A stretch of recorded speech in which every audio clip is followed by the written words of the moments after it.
The Genius Club with Prairie Pine. Chapter 62. The Fatal Midnight. Seen me before?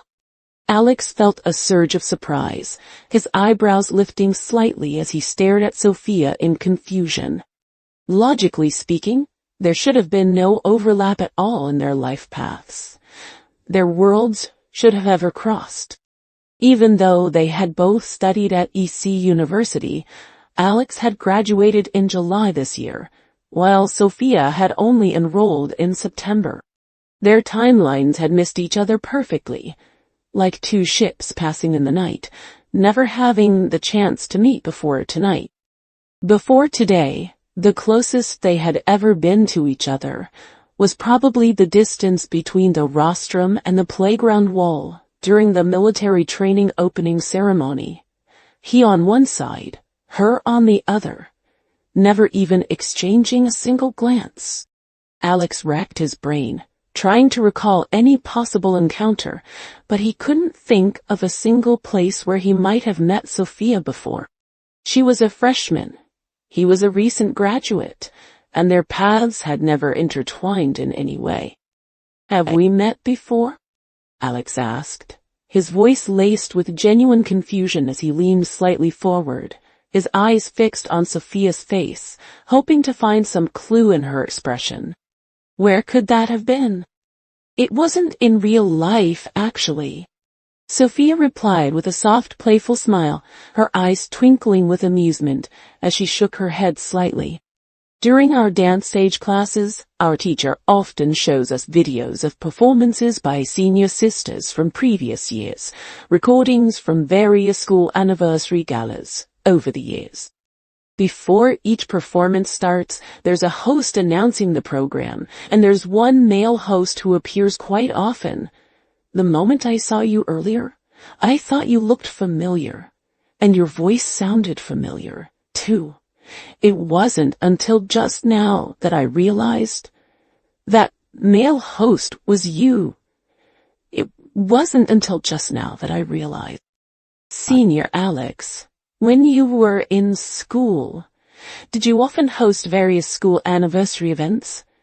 I have a really good memory, you know. I almost never get these things wrong," she added, her tone filled with certainty and a hint of admiration. Ah, so that's what she meant by seen before. Alex let out a quiet chuckle, the confusion in his mind fading slightly as everything clicked into place.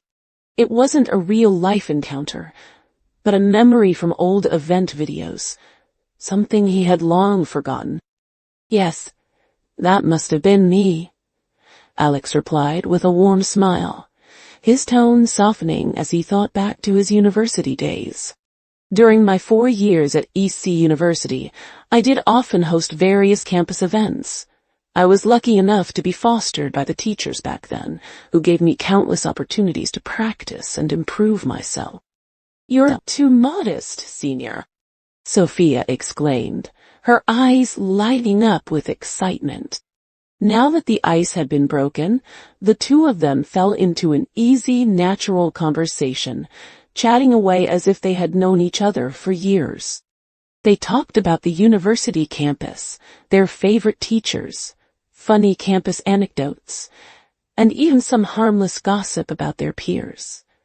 There was always something to talk about, and the conversation flowed smoothly, with no awkward silences at all. As they chatted, Alex felt a faint sense of dizziness, as if he was in a dream again. It was almost as if he wasn't talking to Sophia at all, but to CC from his dreams, the one he had spent so many repeated moments with. He remembered clearly. One day in his dream, the two of them had leaned against a safe, chatting like old friends, sharing their thoughts and feelings without any reservations. To CC, Alex might have just been a temporary teammate, a stranger she had teamed up with by chance. But to Alex, he had already spent countless repeated hours with CC, going through challenges and moments of calm together. Calling her an old friend was not an overstatement at all. It felt like they had known each other for a lifetime. And now, chatting with Sophia as senior and junior, the atmosphere was just as relaxed and unguarded, just as natural as it had been with CC in his dreams. It was truly incredible, a feeling that made his heart race with confusion and wonder. He couldn't help but wonder, was this wealthy young lady just naturally easy to get along with, someone who could make anyone feel at ease? Or was he just seeing CC's shadow in her, projecting his memories of the girl in his dreams onto Sophia? He couldn't figure it out, and he didn't want to overthink it.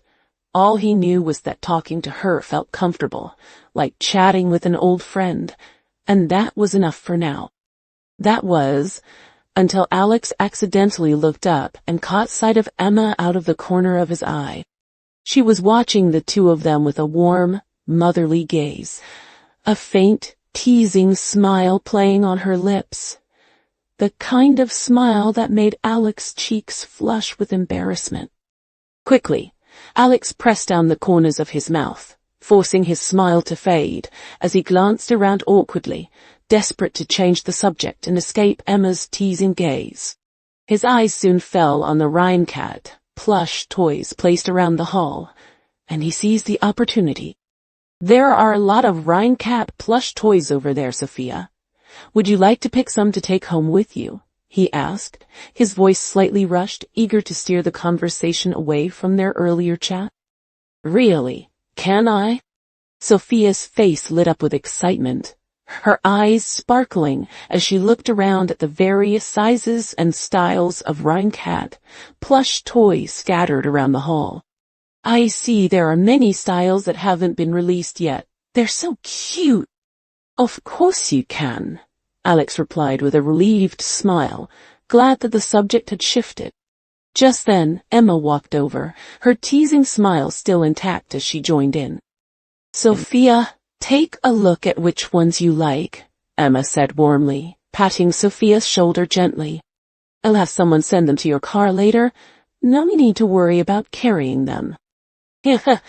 "Then I'll be polite and accept your kindness." Sophia giggled, taking Emma's hand and pulling her toward the corner where the plush toys were placed.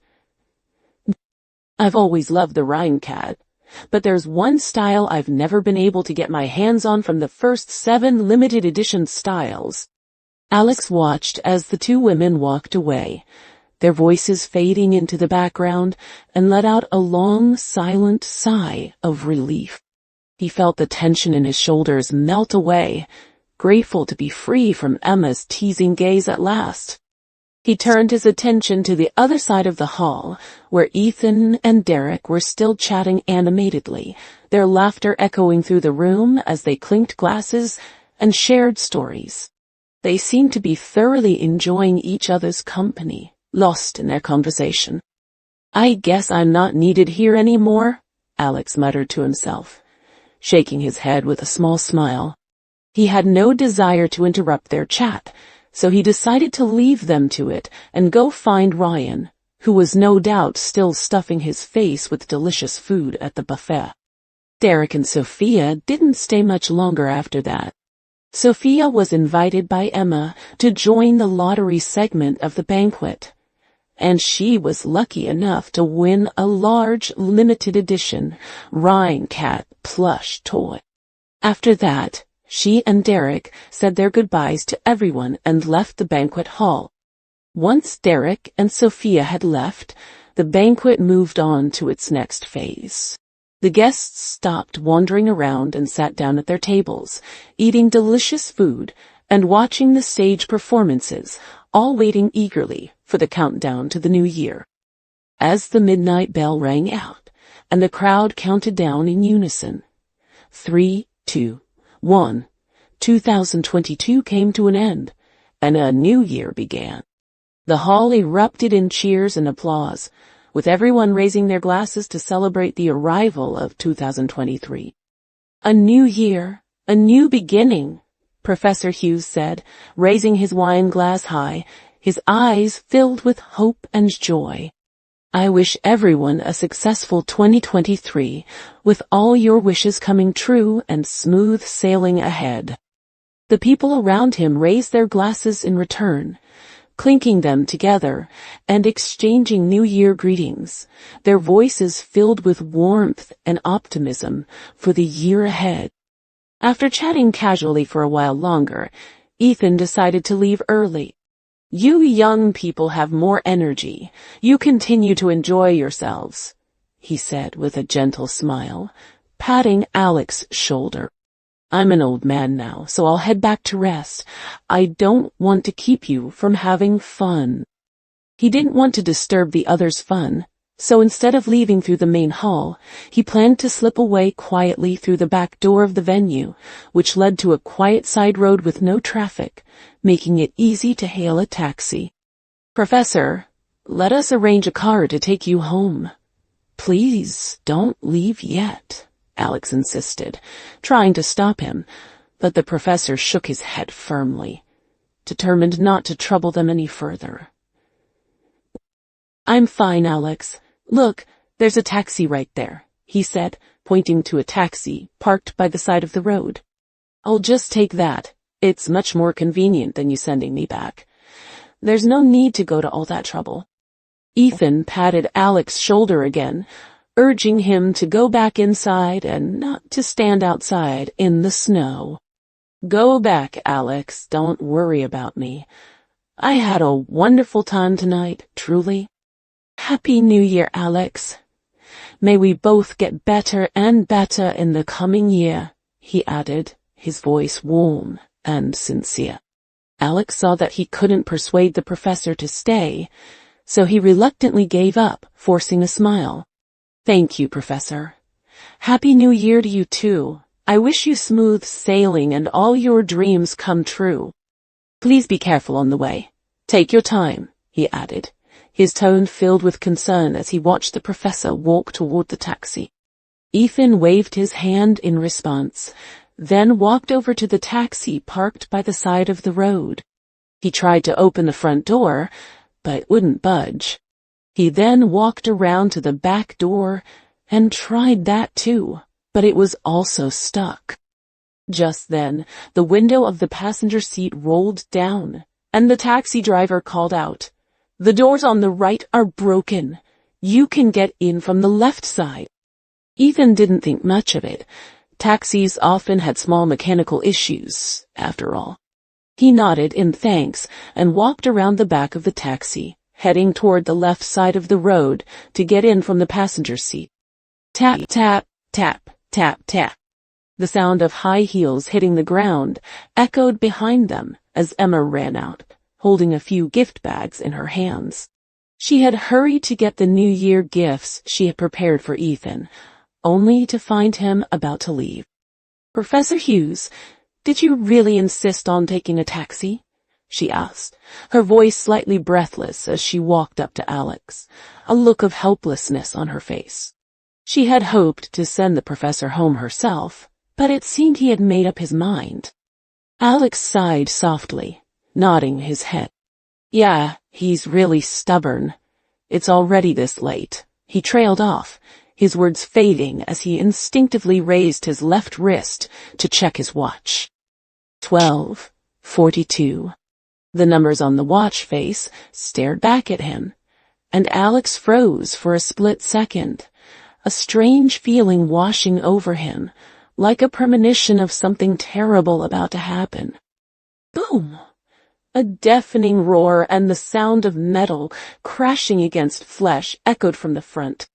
Out of nowhere, a black sedan appeared in the darkness, its headlights off, speeding wildly toward Ethan. The car hit Ethan with immense force, sending his body flying high into the air, soaring more than 10 meters away before gravity pulled it back down. Thud. His body hit the ground heavily, landing with a sickening sound, and he lay there motionless, not moving a single muscle. "Professor! Professor Hughes!" Alex and Emma screamed in horror, their voices cracking with shock and despair. Time seemed to stand still as they stared at the scene in front of them, unable to believe what they had just witnessed. Emma stumbled forward in her high heels, rushing toward Ethan as fast as she could, her face pale as a sheet, tears already streaming down her cheeks. Alex's eyes were fixed on the taxi driver, his mind racing with rage and confusion. The driver was wearing a mask, a hat, and sunglasses. His entire face was covered, leaving no visible features. It was the same driver who had brought Ethan to the banquet earlier. Alex's blood ran cold as he realized the truth. This was no accident. It was a deliberate attack. "Get out of the car," Alex roared, rushing toward the taxi, his fists clenched tightly, his eyes burning with anger. He was determined to stop the driver, to find out who was behind this terrible act. But before he could get anywhere near the taxi, the black sedan and the taxi both revved their engines, their tires screeching as they spun wildly on the snow-covered road, kicking up mud and snow. They accelerated at full speed, disappearing around the corner of the road in the blink of an eye, leaving Alex standing there, helpless and furious. Alex turned around and rushed toward Ethan, his heart heavy with grief. "Professor!" he called out again, his voice hoarse and trembling as he dropped to his knees beside the professor's body. Grief overwhelmed him, and his vision blurred with tears as he looked down at the professor. A terrifying, deep gash stretched from Ethan's head all the way to his abdomen, his shattered skull showing no signs of life, and large gushes of blood poured out from his body, soaking the snow beneath him. "Professor Hughes," Alex whispered, his voice breaking as he reached out, his hand hovering over the professor's body, too afraid to touch him, too afraid to confirm what he already knew. The blood spread rapidly, turning the white snow a deep, eerie red, a stark contrast to the festive atmosphere of the New Year's Eve banquet, just a few meters away. Ethan's pupils were dilated, his chest not rising or falling. He had no breath left, no sign of life at all.